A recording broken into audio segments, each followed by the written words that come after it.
Bueno, muchas gracias. Buenas tardes a todos. Gracias por la invitación. El tema que vamos a dar el día de hoy es manejo integral posterior a la cirugía de cadera. Es un tema muy importante porque pues no solamente es operar a nuestro paciente y ya que se vaya y ya ver cómo le va, ¿no? Sino que tenemos que ver cómo podemos hacer intervenciones o acciones para que nuestro paciente tenga una mejor recuperación posterior.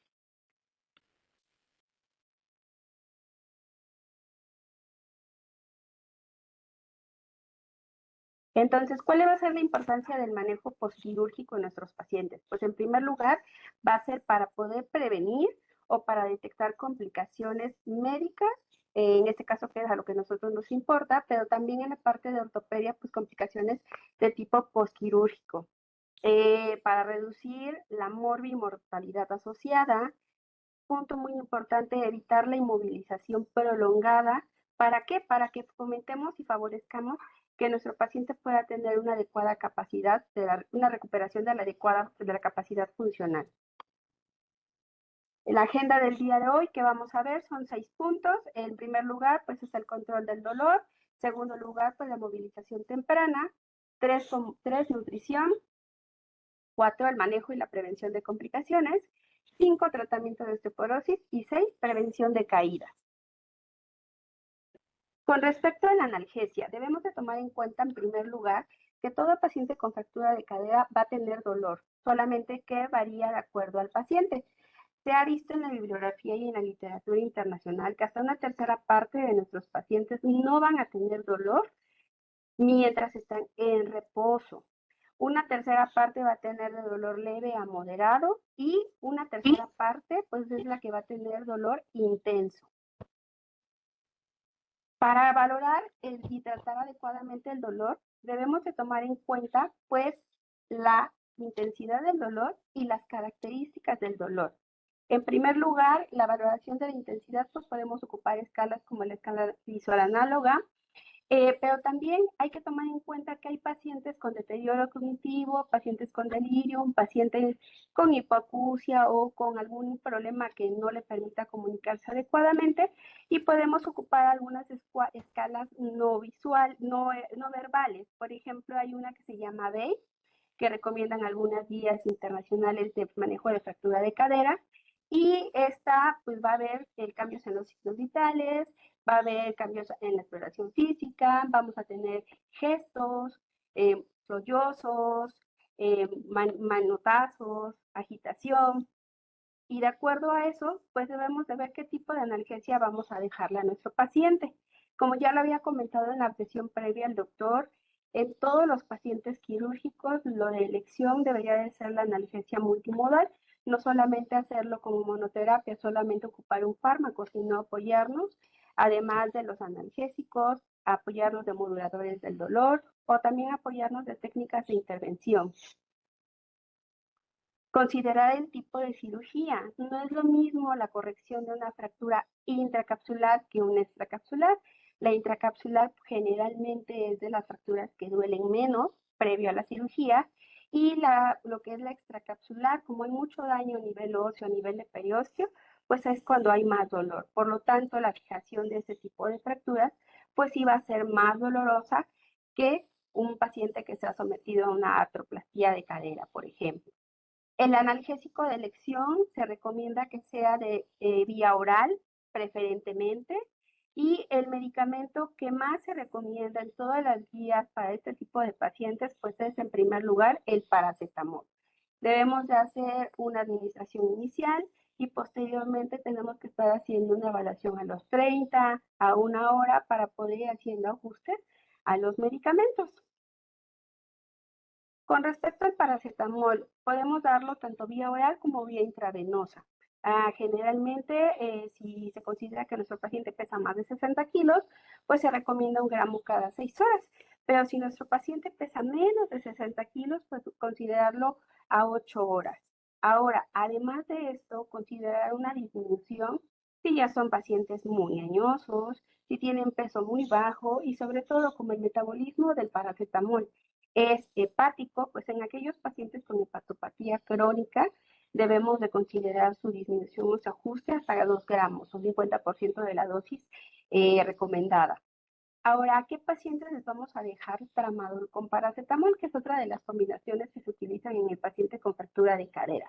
Bueno, es cuando tenemos pacientes que ya les dimos el paracetamol a la dosis óptima plena, que vendrían siendo 4 gramos al día, y aún así nuestro paciente sigue refiriendo dolor de tipo moderado, aun cuando no se movilice, es importante considerar agregar otro medicamento, en este caso tramadol. Hay que tener ciertas precauciones por los efectos secundarios que nos pudiera dar este medicamento. Pero lo ideal en primer lugar es paracetamol. Ahora, hay estudios que se han realizado en otros países, en unidades de ortopedia, unidades de ortogeriatría, donde también el uso de buprenorfina nos puede ayudar a manejar el dolor de la fractura de cadera, de una cirugía. En estos artículos, ¿a qué tipo de pacientes se les administra? Bueno, pues en aquellos pacientes en los que es complicado dar la vía oral o en aquellos pacientes en los que es difícil valorar si hay o no hay dolor, por ejemplo, en los pacientes con deterioro cognitivo moderado o con una demencia ya establecida o con secuelas de algún evento vascular cerebral. Este estudio que se realizó fue una muestra relativamente pequeña, fue un estudio prospectivo y se le aplicó un parche de buprenorfina de 5 miligramos a nuestros pacientes previo al evento quirúrgico, además del paracetamol a dosis óptimas o de acuerdo a las características del paciente. Y con este medicamento, con este ajuste, con este esquema, se logró el control del dolor hasta un 68% de los pacientes. Y también se observó que era relativamente seguro mantenerlo unos días después de la cirugía y retirarlo sin ningún otro tipo de problema de rebote, por ejemplo. Lo que sí es que recomendaban era utilizar algún tipo de laxante, ya sea con el uso de buprenorfina o con el uso de tramadol, dado los efectos secundarios que existen. Ahora, ¿qué vía es la más adecuada? Este estudio que está aquí arriba se realizó en pacientes con fractura de cadera y se les administró paracetamol intravenoso y paracetamol vía oral. Paracetamol intravenoso, 1 gramo IV cada 6 horas y el paracetamol vía oral igual, 1 gramo pero vía oral. En este observamos o se observó que aquellos pacientes que recibieron el paracetamol intravenoso tuvieron mejor control del dolor inicialmente y hasta las 2 horas siguientes.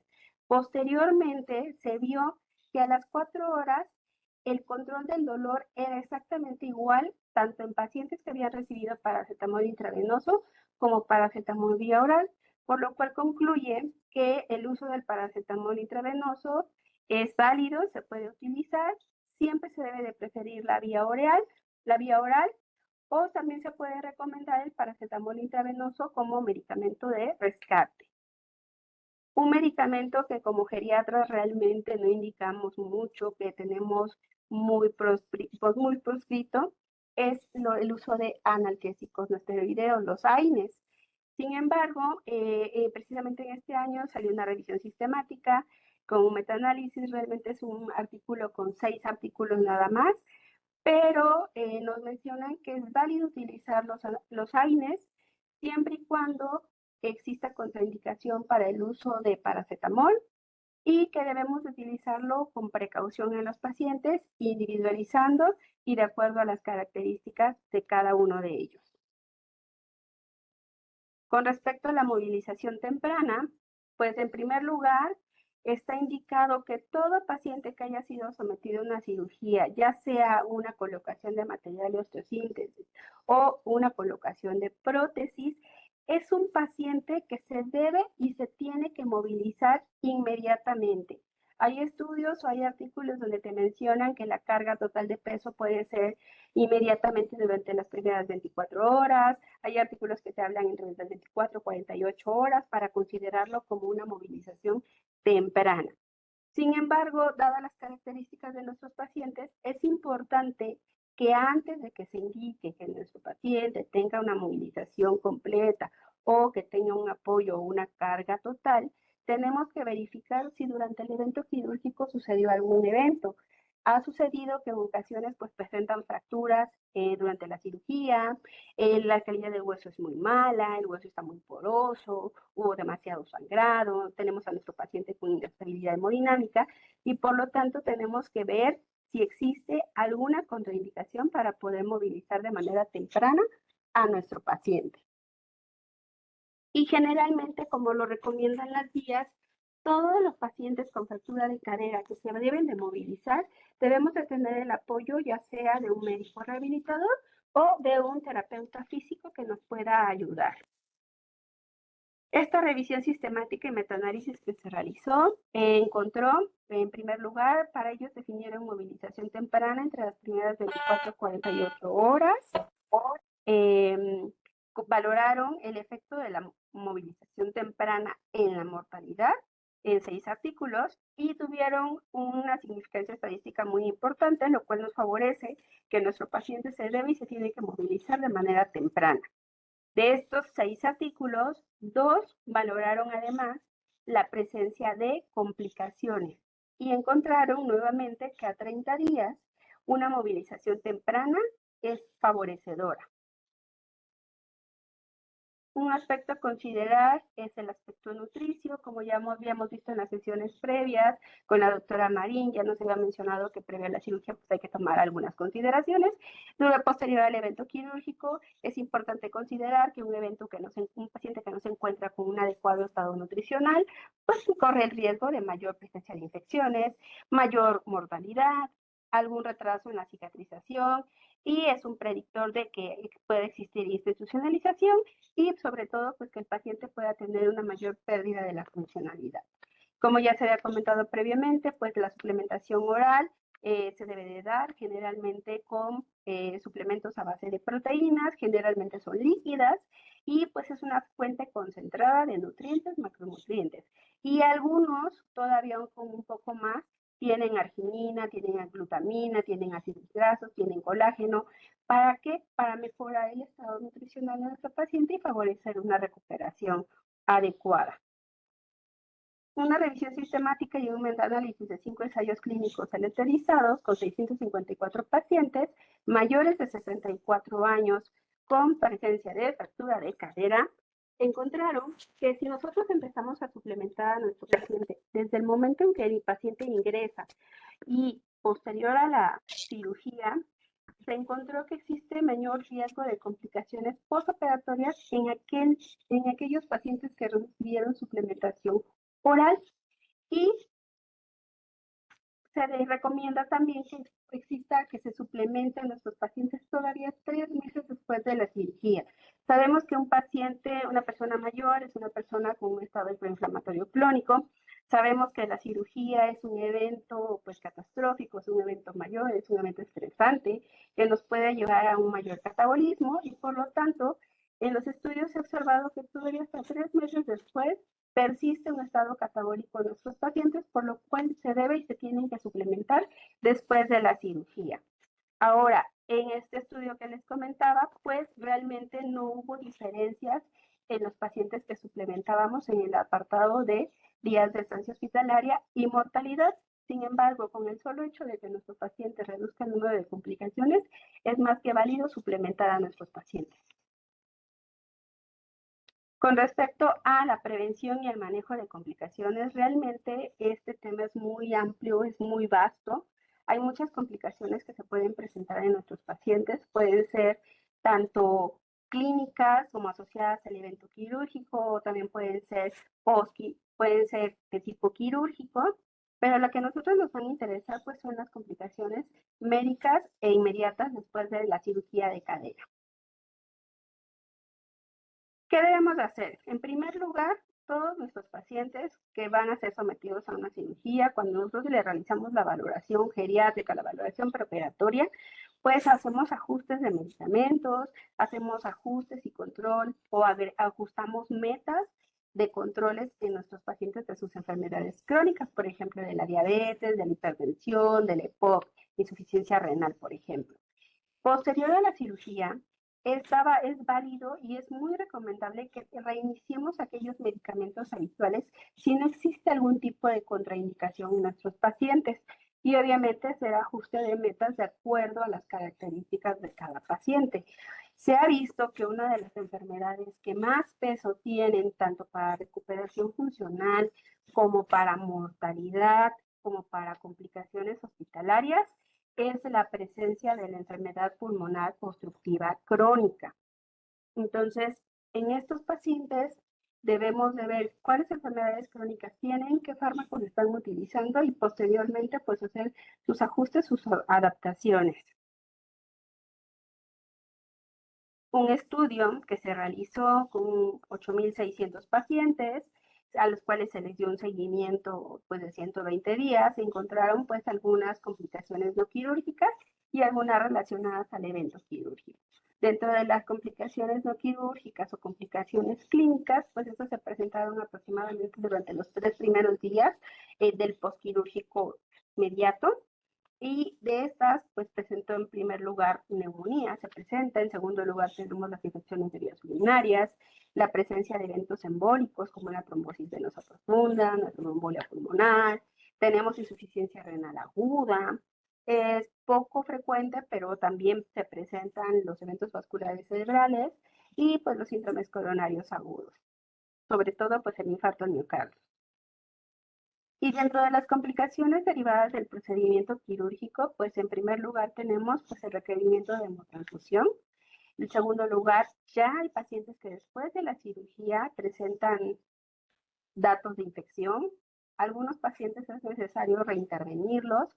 En algunas ocasiones después de la cirugía hay sangrado importante, formación de hematomas y en ATV, pues a estos pacientes a veces es necesario someterlos a un nuevo evento quirúrgico. Falla en la fijación, el momento se fijó bien la placa, se fijó bien la prótesis y con alguna movilización, pues el paciente pues o se luxa o se mueve, se desplaza la placa y pues es necesario reintervenir a nuestros pacientes nuevamente. Y pues la fractura periprotésica. Como de estos temas no voy a hablar más adelante, les tengo que comentar que hay que poner mucha atención en nuestros pacientes, sobre todo en la exploración clínica, en la exploración física. Paciente que sale de cirugía, normalmente sabemos que el cuadro clínico de fractura de cadera pues es la rotación externa, dolor a la movilización y posterior a la cirugía, esta rotación externa se corrige. Sin embargo, tenemos que poner atención porque hay pacientes que después de la cirugía continúan con rotación externa o ya no tenían dolor y de repente vuelven a empezar con dolor abundante, con dolor importante. Y es entonces cuando es necesario revisar si el material no se movilizó de su lugar o no se luxó la prótesis. Un porcentaje muy bajo, lo que yo les comentaba, antes de empezar una movilización temprana, pues hay que revisar que no haya existido fracturas periprotésicas para que eso nos pudiera limitar el poder movilizar a nuestro paciente. Dentro de las complicaciones, pues una de las más temidas pues, son los eventos tromboembólicos y por lo tanto debemos hacer tromboprofilaxis a todos nuestros pacientes. Ya se habló de en qué momento vamos a suspender los sacos, en qué momento vamos a suspender la enoxaparina, la heparina no fraccionada, en qué momento vamos a suspender los anticoagulantes dependientes de vitamina K. Entonces, después de una cirugía, debemos de tomar en cuenta que hay pacientes que tienen mayor riesgo de presentar eventos tromboembólicos. Se realizó esta revisión, se encontraron pues varios factores, en primer lugar pues la edad, el ser mujer, la edad, el tener algún tipo de traumatismo que haya condicionado la fractura de alta energía, el que tengan una enfermedad arterial coronaria, el que tengan una demencia, enfermedad hepática o renal crónica, que tengan EPOC, que tengan cierto grado de desnutrición, una albúmina menor a 3.5 o que tengan pues un mayor grado de inmovilidad. Sin embargo, en este estudio se encontró que los factores que más pesan para que un paciente tenga riesgo de presentar un evento tromboembólico es en primer lugar el ser mujer, el segundo es que del tiempo de la fractura hasta que haya ingresado nuestro paciente haya sido un tiempo prolongado. Sabemos que el paciente con fractura de cadera no siempre va a llegar inmediatamente después de que se fracturó. Tenemos pacientes que de repente dejaron de caminar, dejaron de movilizarse y hasta 3 meses después llega porque ya no se puede movilizar y el paciente se fracturó hace 3 meses, ¿no? Entonces, este es un factor de riesgo importante. El segundo, que desafortunadamente tenemos mucho en nuestras unidades, pues que idealmente sabemos que el paciente con fractura de cadera se debe de operar en las primeras 48, 72 horas, aunque hay estudios que todavía te dicen que pues si lo operas dentro de las 24 sería lo ideal, pero es válido que entre 48 y 72 horas se opere nuestro paciente. Un retraso en este tiempo pues nos puede llevar a mayor riesgo de eventos embólicos. La presencia de anemia, un factor muy importante, sea sometido o no a una cirugía, pues es el tabaquismo y el evento de un evento de trombosis previo. Existe la escala o es un modelo de riesgo de trombosis de Caprini que utilizamos en los pacientes con fractura de cadera, de acuerdo a la etiología, de acuerdo a la enfermedad, pues se le da 1 punto, 2 puntos o 3 puntos, ¿no? Y entonces tenemos que de 0 a 1 punto, pues el riesgo va a ser muy bajo, bajo, 2 puntos va a tener un riesgo moderado, de 3 a 4 puntos, pues va a tener un riesgo alto, y más de 5 puntos, pues es un riesgo muy alto. Pero pues ya tenemos que desde el primer lugar, pacientes mayores, pacientes con fractura de cadera, pues en general son pacientes con riesgo tromboembólico muy alto. ¿Qué vamos a hacer? Sabemos que los pacientes que usan anticoagulantes dependientes de vitamina K como warfarina, fenilcumarina, son pacientes a los cuales se les suspende días previos el anticoagulante y se les inicia de terapia puente, la cual se puede realizar con enoxaparina, dalteparina o, si hay alguna contraindicación para esta, utilizar heparina no fraccionada. Después de la cirugía, se recomienda reiniciar a las 6 o 12 horas el anticoagulante bioral, pero como sabemos que este anticoagulante va a tardar en empezar a actuar, no podemos dejar a nuestro paciente desprotegido, por lo cual se recomienda que se dé o se continúe este puente de heparina unos 2, 3 días o hasta que nuestro INR se mantenga por lo menos arriba de 2 o 2.5. ¿Qué pasa con los ACOs, con los nuevos anticoagulantes? Pues bueno, sabemos que muchos de ellos tienen eliminación de tipo renal, entonces tenemos que ver si hay que hacer ajustes y se recomienda que el día de la cirugía, pues sabemos que estos pacientes también antes de la cirugía, pues se suspende el ACO, puede ser 24, 36 horas, que es lo ideal. Se deja sin anticoagulación. Si son pacientes con riesgo muy, muy alto, pues se recomienda que se les deje enoxaparina o heparina no fraccionada, las dosis ya mencionadas anteriormente.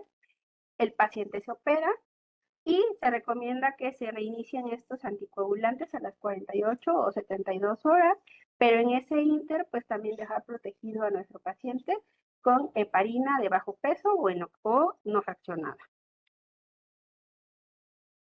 Eso es en pacientes que ya están utilizando anticoagulación oral previo a la fractura, previo a la hospitalización. Ahora, el paciente que no se anticoagula previo a la cirugía y que desde que llega al hospital se empieza con anticoagulación profiláctica con heparina o enoxaparina, es un paciente que se recomienda iniciar la heparina de bajo peso molecular a las 12 horas de la cirugía y la no fraccionada a las 4 horas de la cirugía.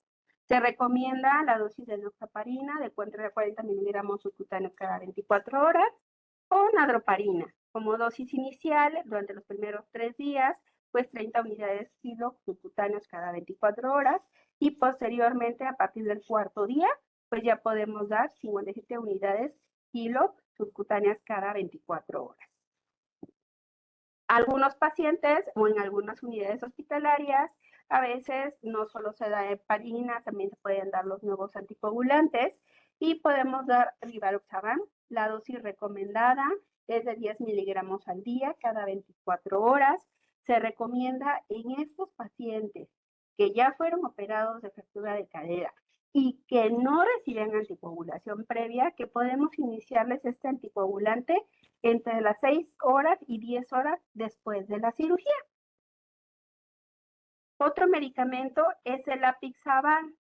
El apixaban es un medicamento noble, bondadoso para la persona mayor y se recomienda iniciar a 2.5 miligramos cada 12 horas y en las primeras 12 horas después de la cirugía. Otro medicamento más que también tenemos a la mano, pues es el dabigatran. Se recomienda inicialmente dar una dosis de 110 miligramos dentro de las primeras 4 horas de la cirugía y posteriormente continuar con 220 miligramos cada 24 horas por al menos 14 días. La bibliografía internacional te dice que podemos darle a nuestros pacientes entre 10 y 14 días o dependiendo si son pacientes con un riesgo tromboembólico muy alto o son pacientes que tienen o que van a estar hospitalizados por más tiempo o que van a estar con mayor inmovilidad, pues hay estudios donde nos recomienda ampliar la administración hasta 35 días. Otra complicación que se presenta, pacientes que llegan al hospital, algunos llegan con delirium, algunos presentan delirium durante la hospitalización previa a la cirugía y hay otros pacientes que presentan delirium después de la cirugía. Esta revisión sistemática y metaanálisis, nos encontré 37 estudios, encontró que existe una incidencia de delirium postquirúrgico entre el 10 y el 51% y pudiendo ser más hiperactivo de predominio hipoactivo. Dentro de los factores encontramos que si nuestro paciente tiene más de 80 años, tiene 2.6 veces más riesgo de presentar delirium que un paciente que tiene menos de 80 años. Otro factor también pues, es el ser hombre, el tener un riesgo quirúrgico ASAP mayor a 3, que tengan algún tipo de dependencia en alguna actividad de la vida diaria previamente, que tengan 3 o más comorbilidades, esto va muy relacionado con el uso de fármacos y de las interacciones farmacológicas, que exista un retraso de cirugía mayor a 48 horas. Pero en esta revisión encontraron que el tener deterioro cognitivo previo, el tener demencia, el tener delirium previo a la cirugía, el tener una albúmina menor a 3 o el tener enfermedad de Parkinson son aquellos factores que más riesgo nos va a pesar para que nuestro paciente presente delirium postquirúrgico. Se recomienda para poder detectar el delirium, pues utilizar lo que ya todos sabemos que es el CAM. Tiene una sensibilidad hasta del 92% y una especificidad casi del 100%. Entonces, aunque hay artículos que nos recomiendan que podemos utilizar 4T o que podemos utilizar criterios de SM5, pero pues generalmente es más factible utilizar CAM. El tratamiento del delirium, como sabemos, generalmente deben de ser medidas no farmacológicas. Debemos de identificar qué es lo que está ocasionando el delirium en nuestro paciente. En el paciente postquirúrgico, de las causas que nos pudieran condicionar delirium más en nuestro paciente, algunas es la presencia de retención aguda de orina, el estreñimiento. La otra, que haya habido supresión farmacológica, pacientes que utilizaban, por ejemplo, benzodiazepinas o que utilizaban algún medicamento, algún antipsicótico, pues nos pueden desencadenar un cuadro de delirium postquirúrgico. Son de las causas como que más frecuentes. Y obviamente el dolor. Un dolor mal controlado nos va a llevar a agitación de nuestro paciente. Dentro de las medidas no farmacológicas, podemos utilizar el mundialmente conocido el programa HELP, que son intervenciones para 6 factores de riesgo diferentes, que va incluyendo medidas de sueño, de hidratación, de orientación, el colocarle sus auxiliares. Debemos de identificar la etiología del por qué nuestro paciente tiene delirio y obviamente tratar la causa subyacente.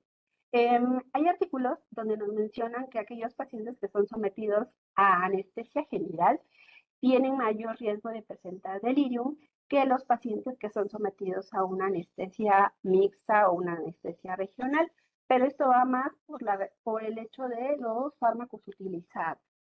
Ahora, ¿qué pacientes les vamos a dar tratamiento farmacológico?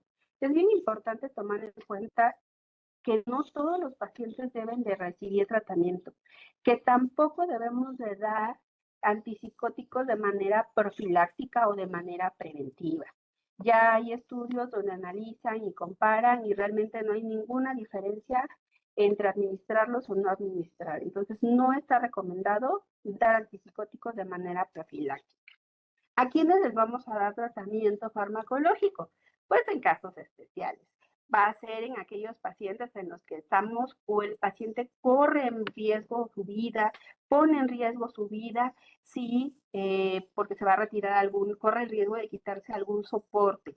Por ejemplo, algún paciente que esté sometiéndose a hemodiálisis o algún paciente que previo a la cirugía se le tuvo que colocar un marcapaso o algún paciente que salió con alguna bomba o algo después de la cirugía.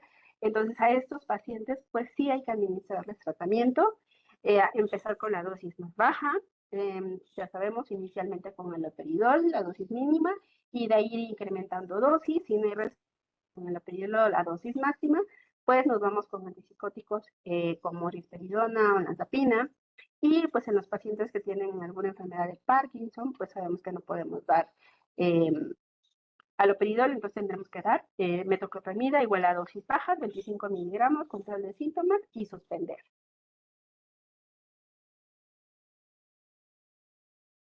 Una de las complicaciones que no se le pone mucha atención a los pacientes con fractura de cadera es la lesión renal aguda. Previo a la cirugía, hay pacientes que presentan lesión renal aguda, hasta un 11% aproximadamente. Posterior a la cirugía, se ha visto que la prevalencia de lesión renal aguda pues es aproximadamente del 7%. Este metaanálisis que hicieron unos chinos donde encontró una prevalencia de lesión renal aguda del 7%. Este artículo encontró algunos factores predictores de lesión renal aguda en paciente postquirúrgica y a todos realmente les dio el mismo peso porque tienen la misma significancia estadística. El ser hombre, el tener más de 85 años, el tener diabetes, hipertensión, infarto de miocardio, enfermedad renal crónica, el uso de ARA2, de inhibidores de angiotensina, la presencia de sangrado abundante desde la cirugía, la realización de artroplastia, como sangran más los pacientes, como es mayor el tiempo quirúrgico, como hay más hipoxia, pues bueno, nos puede llevar a mayor lesión renal aguda. El tener BUN y creatinina elevados previo a la cirugía y también ya tener un daño renal previo a la cirugía. ¿Qué recomiendan para tratar esta complicación? Pues ser muy cuidadosos con el manejo hídrico de nuestros pacientes, evitar el uso de nefrotóxicos, sobre todo aquí mencionaban los AINES, y que tenemos que tener mucha precaución con respecto con los ARA2 y con los inhibidores de convertidores de angiotensina. Se debe de individualizar, no es lo mismo tratar a un paciente que ya se somete a diálisis peritoneal y que se agudiza más su función a un paciente que no tenía ningún daño previo a la cirugía y pues hubo sangrado importante, sangrado abundante y hubo isquemia renal y pues nuestro paciente presenta lesión renal aguda. Entonces debemos de individualizar el tratamiento que vamos a darle a cada uno de ellos. Otras complicaciones que podemos ver después de la cirugía, y estas en los primeros 3 días, pues en primer lugar tenemos hipotensión y la sobrecarga de volumen. Van muy de la mano con los cambios asociados al envejecimiento en nuestros pacientes. Sabemos que los mecanismos compensatorios en nuestros pacientes están alterados, número 1. Número 2, el corazón pues es un poco más rígido. Y también tenemos que, además de los cambios asociados al envejecimiento, pues el solo hecho de que nuestro paciente esté inmóvil y más de 48, 72 horas, pues ya vamos a tener cambios a nivel de receptores, vamos a tener cambios en la distribución del volumen y pues por lo tanto van a ser más sensibles tanto a hipotensión como a sobrecarga de volumen. Para la hipotensión, pues la etiología, una de ellas pues es la anemia, por sangrado después de la cirugía, que nuestro paciente se haya deshidratado, que haya tenido un manejo poco adecuado de líquidos durante la cirugía. Los medicamentos per se de anestesia primero dan una respuesta hipertensora y luego dan una respuesta hipotensora. El hecho de que usaran medicamentos previo a la cirugía, por eso es importante que antes de que se opere nuestro paciente, vigilemos de cerca las cifras tensionales. Sabemos que al estar inmóvil con nuestro paciente con inmovilidad, al estar postrado en cama, pues las resistencias tienden a caer y nuestro paciente tiende a disminuir las cifras tensionales. Entonces, aquí nos sugieren que antes de la cirugía valoremos qué pacientes es válido retirar los antihipertensivos y solamente recomienda mantener los betabloqueadores. El tratamiento pues va a ser dar un adecuado aporte hídrico en caso de que haya sido una hipotensión secundaria a datos de bajo gasto por sangrado, pues el apoyo con hemoderivados. Si hay una saturación menor al 90%, pues iniciar apoyo con oxígeno. Y si tenemos un paciente con hipotensión, pero tiene insuficiencia renal crónica o tiene insuficiencia cardíaca, pues debemos hacer un manejo de líquidos con precaución. Se recomienda más o menos para mantener requerimientos basales y demás en nuestros pacientes, pues aproximadamente entre 1 y 1.5 litros y pues recomiendan el uso de cristaloides. Y también para evitar esta situación, se recomienda que nuestro paciente no entre deshidratado a la cirugía. Entonces, si nosotros vamos a dejar a nuestro paciente en ayuno un día antes, como luego sucede, pues no vamos a dejarlo sin administración de líquidos, ya sea por vía oral. Sabemos que el ayuno pues no es necesario forzoso que sea 12 horas de líquidos. Y la otra es que canalicemos a nuestros pacientes antes de la cirugía y les administremos pues un aporte con cristaloide para que no entren deshidratados y que tengan hipotensión después. Ahora bien, la presencia de hipotensión pues se puede resolver, o sea, ha visto que mientras el cuerpo empieza a hacer mecanismos compensatorios, pues aproximadamente son 3 días para que se compense. Ahora, el caso contrario, pues es la sobrecarga de volumen. ¿En qué caso sucede? Pues bueno, ya con los cambios asociados al envejecimiento, los cambios de la inmovilidad, el uso de los medicamentos anestésicos, pues hay pacientes que, aunque tengan una fracción de eyección conservada, pues si hay una sobrecarga o una sobreadministración de líquidos durante el evento quirúrgico, como luego pasa que el paciente pues sangra y en lugar de aportar hemoderivados, aportan líquidos, pues bueno, podemos llevar a que nuestro paciente tenga una sobrecarga de líquidos, no puede compensar adecuadamente estos cambios y vienen datos de falla cardíaca. Otro punto también son pacientes que pues tienen la fracción de eyección conservada, pero que tienen alteraciones en estos mecanismos compensatorios y pues si presentan dolor importante, y presentan una taquicardia secundaria a este dolor, pues bueno, también puede llevar a falla cardíaca a nuestro paciente. Otra también podría ser la suspensión de medicamentos. Si el paciente ya tomaba diurético previo a la cirugía y nosotros lo suspendimos porque el paciente había estado manejando cifras tensionales disminuidas, pues bueno, puede suceder que también presenten sobrecarga de volumen y pues dar el tratamiento con oxígeno y con diurético. Una complicación que vemos en los pacientes con fractura de cadera, pero también no solo posquirúrgica, sino que aproximadamente 40% de nuestros pacientes que ingresan al hospital con fractura de cadera ya tienen una anemia, tienen cifras de hemoglobina por debajo de 12. Y si a esto le agregamos que los pacientes que presentan una fractura de tipo extracapsular tienen una mayor pérdida sanguínea con respecto a aquellos que presentan una fractura de tipo intracapsular. Ahora, ¿cuánto disminuye de hemoglobina después de una fractura? Pues aproximadamente disminuye de 0.9 a 3 gramos sobre decilitro y alcanzando su máximo a los 3 días. Entonces es importante que monitoricemos los niveles de hemoglobina, los niveles de hematócrito de nuestro paciente, pero desde antes de la cirugía. O sea, llega el paciente, se le toman laboratorios y hay que hacer una nueva confirmación de laboratorios en las siguientes 48, 72 horas por esto que acabo de comentar. Ahora, ¿qué cifra de hemoglobina? Ya habíamos visto que pues se recomienda que sea menos de 8 de hemoglobina para poder transfundir a nuestros pacientes, o si tienen alguna cardiopatía, alguna patología importante, pues se consideraría un 9. En los pacientes que se operan, se debe de vigilar obviamente estos valores y también debemos de considerar pues una estrategia restrictiva de transfusiones con un umbral menor a 8. Se ha visto que si nosotros transfundimos a nuestros pacientes de manera indiscriminada, vamos a incrementar el riesgo de procesos infecciosos.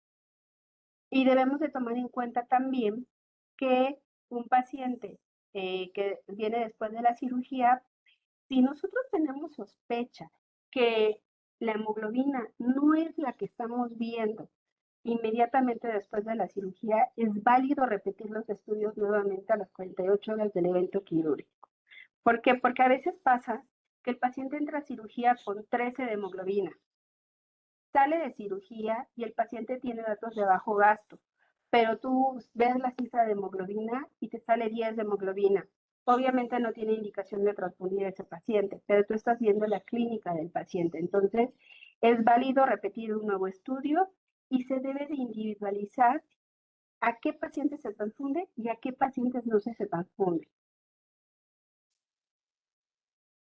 Complicación frecuente en los pacientes y en las personas mayores es el estreñimiento. Factores de riesgo, pues el ser mujer, mientras más edad tenga, que exista dependencia, dolor intenso, el uso previo de opioides, que ya tengan estreñimiento previamente, que utilicen medicamentos para enfermedades neurológicas o enfermedades metabólicas, que tengan una mayor estancia hospitalaria y que tengan obviamente una baja ingesta de líquidos.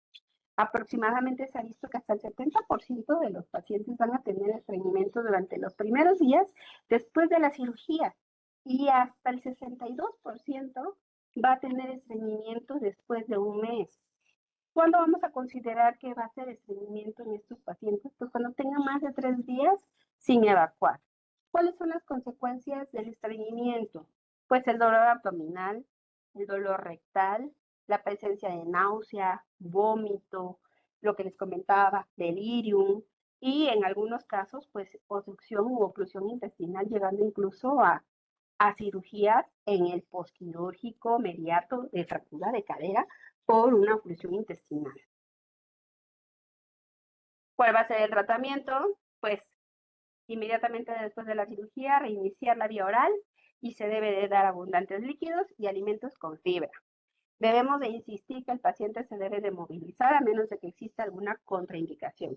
Y movilizar no solo va a ser el que ya quiero poner a mi paciente a caminar, sino movilización me refiero a que puedo hacer movimientos dentro de cama, lo puedo sentar en la orilla de la cama, lo puedo pasar a la silla, lo puedo pasar al reposer.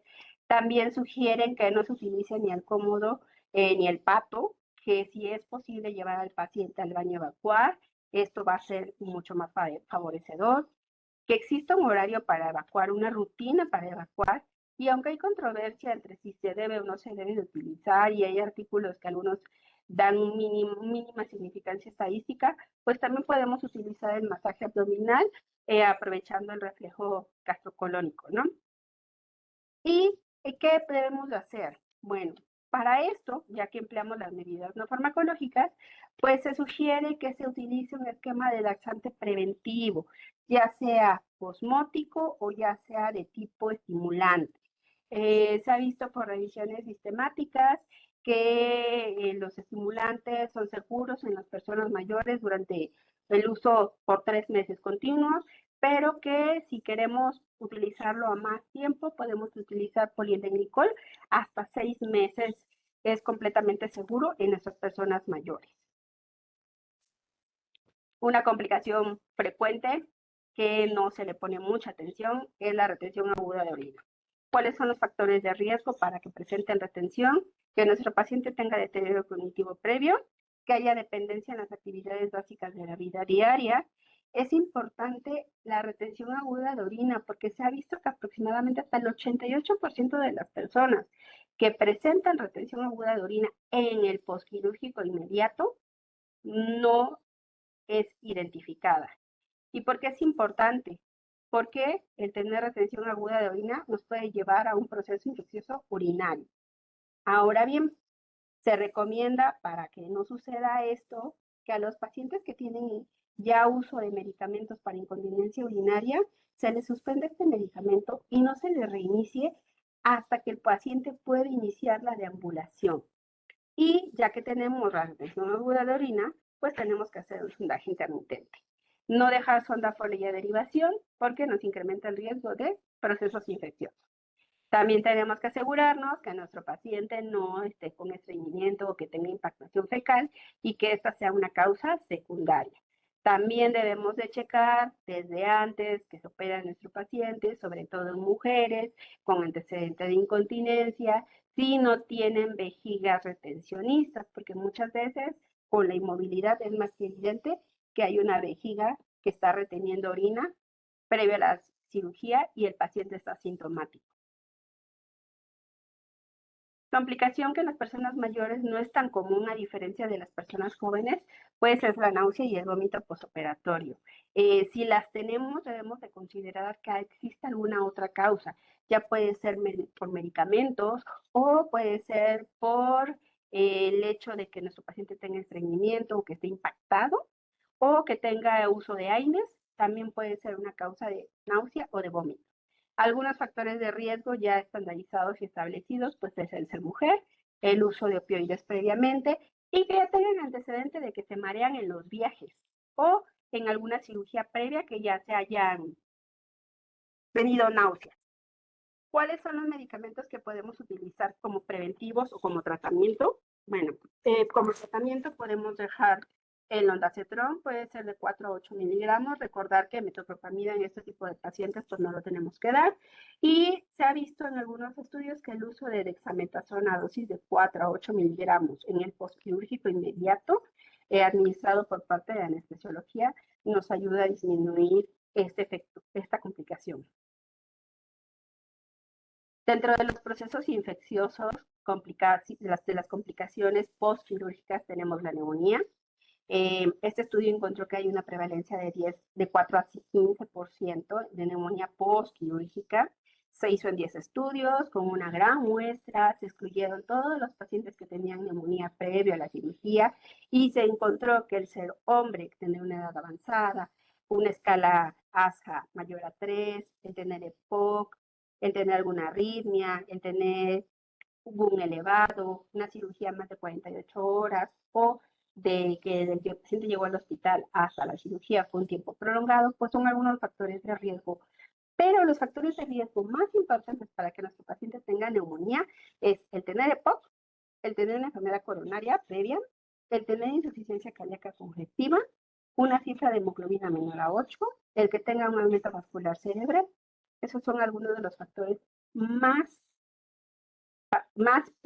vistos que nos pueden dar riesgo para presentar neumonía postquirúrgica. También debemos de tomar en cuenta que con la inmovilidad pues hay cambios asociados al mismo, el paciente no puede expandir la caja torácica adecuadamente, el diafragma empieza a presentar datos de sarcopenia, hay alteraciones en el reflejo ciliar y pues obviamente también se puede predisponer a neumonías por microaspiración, sobre todo en aquellos pacientes que tienen trastornos de la deglución. ¿Y qué debemos de hacer? Pues se recomienda en primer lugar asegurar una higiene oral adecuada. Sabemos que una enfermedad periodontal o enfermedad o caries nos puede llevar a neumonías por microaspiración en aquellos pacientes que tienen trastorno de la deglución. Debemos de utilizar o de evitar utilizar medicamentos con un efecto sedante excesivo, el favorecer o mejorar la nutrición, el hacer o favorecer una deambulación temprana y pues obviamente favorecer ejercicios respiratorios que nos pueden ayudar a expandir la caja torácica. Segunda complicación que se presenta en nuestros pacientes es la infección de vías urinarias. En el paciente prequirúrgico, la infección de vías urinarias está en una cuarta parte de los pacientes la podemos encontrar, pero en el paciente postquirúrgico, este estudio nos encontró solamente una prevalencia del 3%. Se realizó con una muestra muy grande por parte del Colegio Americano de Cirugía de Estados Unidos y encontraron como factores de riesgo pues el tener más de 85 años, el tener pues una valoración de riesgo quirúrgico ASA mayor a 3, el uso previo de esteroides, la presencia de transfusión de hemoderivados y que la cirugía durara más de 2 días para que nuestro paciente se pudiera operar. Y también se vio que los pacientes con infección de vías urinarias tenían muchas complicaciones asociadas. Neumonía, hasta el 6.4% de esos pacientes con infección de vías urinarias tenían un cuadro de neumonía postquirúrgico. Trombosis venosa profunda hasta un 2.2% y pacientes con sepsis un 7.3%. La infección de vías urinarias va relacionada a eventos adversos al igual que la neumonía, como es una prolongación de los días de estancia hospitalaria, mayor número de reingresos y también aumenta la mortalidad, pero de neumonía a infección de vías urinarias, la causa más común de mortalidad es la neumonía. Las lesiones por presión son complicaciones que se presentan antes y después de la cirugía. Debemos realizar intervenciones no farmacológicas para poder prevenirlas. Sabemos que es la movilización por horario, los cuidados de piel y sobre todo educar a la familia sobre la importancia de la movilización. Una complicación, dentro de las complicaciones infecciosas, la tercera que se presenta, pues es la infección del sitio quirúrgico. Aproximadamente el 2 al 4% lo va a presentar y hay algunos factores que nos asocian al aumento de la incidencia de la infección. Número 1, tener más de 79 años, tener un índice de masa corporal mayor a 26, el tener un tiempo quirúrgico mayor a 107 minutos, aunque hay algunos artículos que también nos hablan hasta de 120 minutos, y tener una albúmina menor a 4. ¿Cómo se favorece o cómo se elimina este riesgo de presentar infección? Pues se ha sugerido el uso de drenajes postquirúrgicos y el más importante, utilizar apósitos adhesivos para cubrir heridas. No importa que estén medicados o que no estén medicados, simplemente es necesario cubrir la herida. ¿Qué otra cosa? Pues en primer lugar se tiene que revisar diario y en las primeras 48 horas no es lo ideal que se descubra la herida quirúrgica, sobre todo porque pues el paciente está hospitalizado y sabemos pues que hay bacterias en el hospital nosocomiales, entonces por esa razón se recomienda no retirar el parche o no cambiarlo las primeras 48 horas. ¿En qué momento lo vamos a quitar? Solo si hay sangrado o si hay datos de infección, que esté rojo, aumentado de temperatura, que haya más dolor, en ese momento se tiene que retirar. Y bien importante, cuando nuestro paciente se vaya de alta del hospital, debemos de revisar esa herida, dar información por escrito de si está roja, si está caliente, si está aumentada de volumen, si hay secreción o si hay olor dentro de los siguientes 10, 12 días después de la cirugía, debe de regresar a valoración. Ya casi para finalizar, pues el tratamiento de osteoporosis se recomienda que todos nuestros pacientes con fractura de cadera se vayan de hospitalización con un tratamiento para osteoporosis. Este artículo apenas salió el año pasado, es un consenso o es un llamado a la acción para poder dar ácido zoledrónico a todo paciente con fractura de cadera. Nos mencionaba, ya hemos visto diferentes publicaciones, donde el hecho de dar bifosfonatos posterior a la cirugía, no hay ningún problema con respecto a la consolidación ósea, como anteriormente se creía, que se tenía que esperar hasta 2 semanas para poder iniciar el tratamiento. No. Todo paciente con fractura de cadera postoperado se debe de llevar un tratamiento para osteoporosis. Lo ideal sería que nuestros pacientes, dadas las condiciones y las características, pues sería dar un bifosfonato de tipo intravenoso. Se recomienda, si no tenemos determinación de niveles de vitamina D, pues suplementar con vitamina D, asegurarnos que el calcio esté dentro de rangos normales, ver cómo está la tasa de filtrado glomerular, ver y explicarle al paciente los beneficios de administrar este medicamento, revisar la boca, explicarles los cuidados que deben de tener y pues valorar qué riesgo-beneficio para poder administrarlo durante la hospitalización.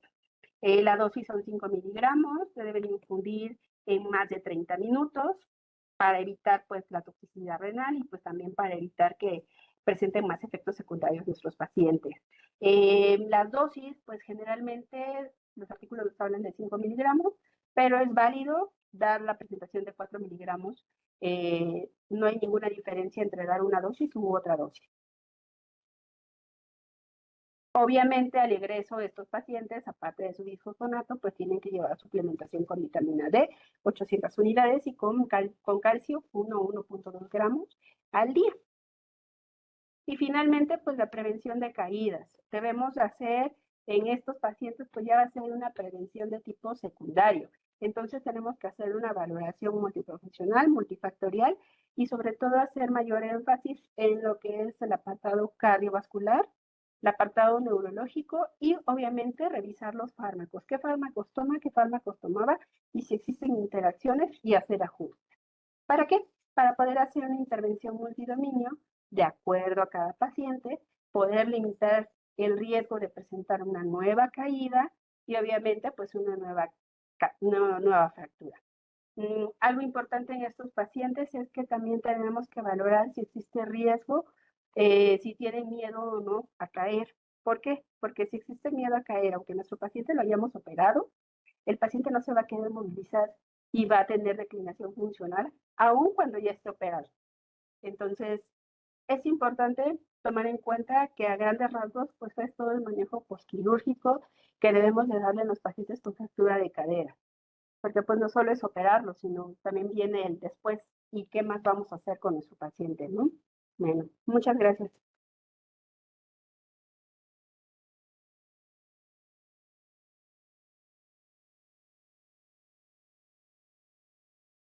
Buenas noches. Pues excelente presentación, doctora. Tuvimos alrededor de 250 participantes durante la sesión y pues vamos a pasar a leer algunas preguntas que nos pusieron aquí en el chat.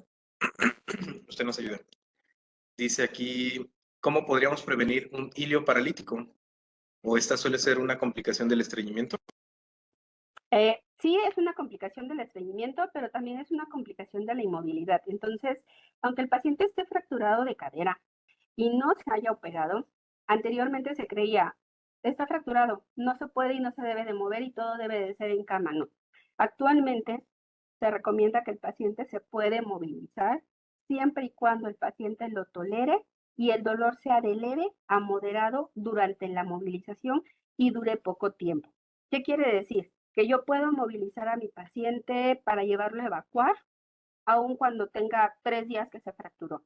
Obviamente, a menos de que haya alguna contraindicación o que sea una fractura muy desplazada o que tenga datos de inestabilidad hemodinámica, pues no vamos a movilizar a nuestro paciente, pero se debe de movilizar.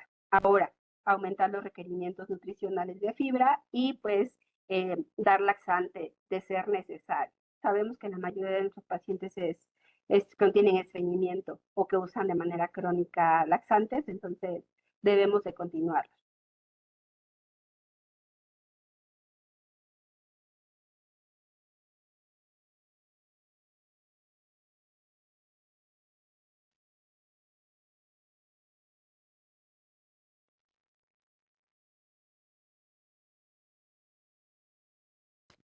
Creo que no lo escucho, doctor. Sí, perdón, estaba en silencio. Nos ponen aquí unas preguntas sobre el ácido solendrónico. Ajá. Dice aquí, con patología bucal, ¿es a un candidato para ácido solendrónico en el posquirúrgico? De acuerdo a las revisiones, anteriormente se decía que bifosfonatos con pacientes con patología bucal, pues se debe de evitar.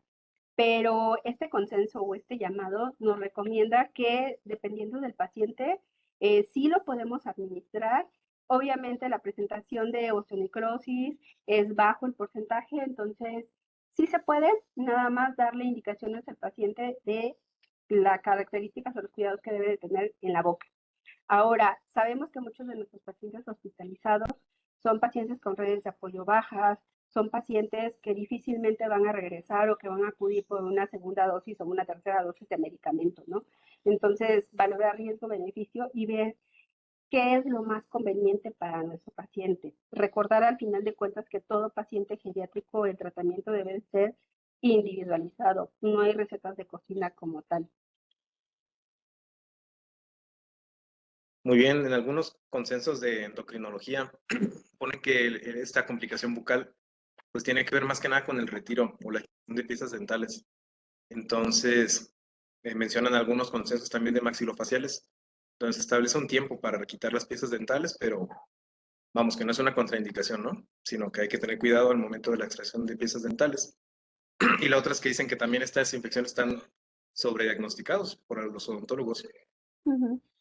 Bueno, ponen aquí también una pregunta. En el contexto de paciente posoperado de fractura de cadera, ¿cuándo podría iniciar denosumab?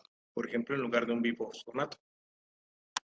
Se podría utilizar cuando ya hayan pasado 14 días de la cirugía o que el paciente ya tenga la herida cicatrizada. En ese momento lo podemos considerar, pero debemos de recordar que el denosumab es un biológico, tiene ciertas precauciones o ciertos cuidados. Entonces, en primer lugar, paciente con fractura de cadera debe de ser un bifosfonato.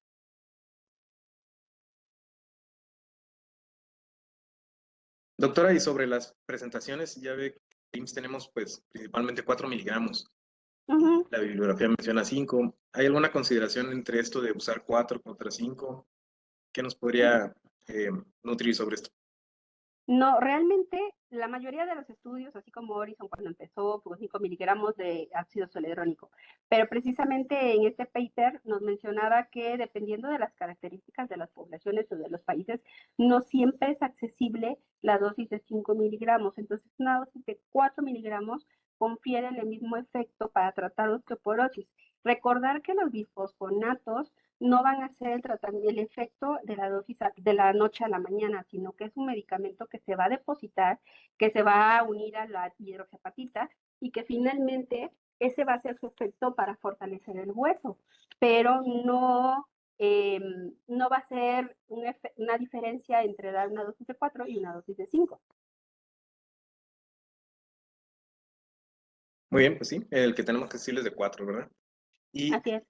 algo más, había algunas bibliografías que mencionan el uso de eritropoyetina como para ahorrar pues algunos paquetes de sangre.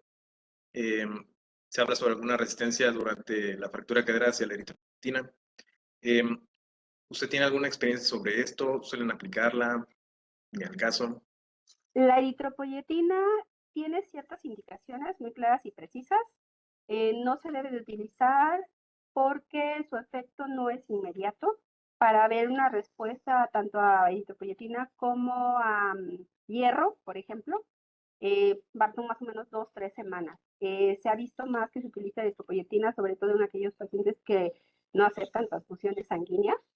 Por ejemplo, los testigos de Jehová, a esos pacientes sí se les da hidropoietina, se les da hierro y pues obviamente se espera de 2 a 3 semanas para ver si mejoró o respondió para la hemoglobina.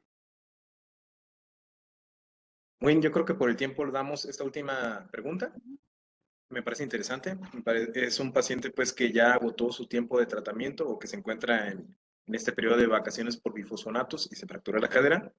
Se encuentra en este periodo, ¿utilizaría un bifosfonato? ¿Utilizaríamos algún otro fármaco? De acuerdo a la bibliografía, se puede utilizar un bifosfonato. Si lo utilizaba vía oral, podemos cambiarlo a vía intravenosa, cambiar el tipo de bifosfonato, o podemos ya utilizar, por ejemplo, el biológico que vendría siendo denosumab, o podemos utilizar teriparatide. Y la otra opción que es un osteoformador como el romosozumab, que podríamos también utilizarlo, pero también ciertas características de nuestros pacientes. Recordar que no todos los fármacos son inocuos y que tienen efectos secundarios.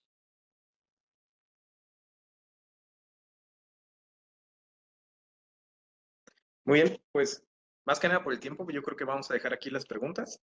Muchas gracias otra vez por esta plática tan nutritiva que nos dio. Un gran conjunto de las opciones. De nuevo invitarlos al Congreso de la Academia Mexicana de Geriatría y de Geriatría IMSS.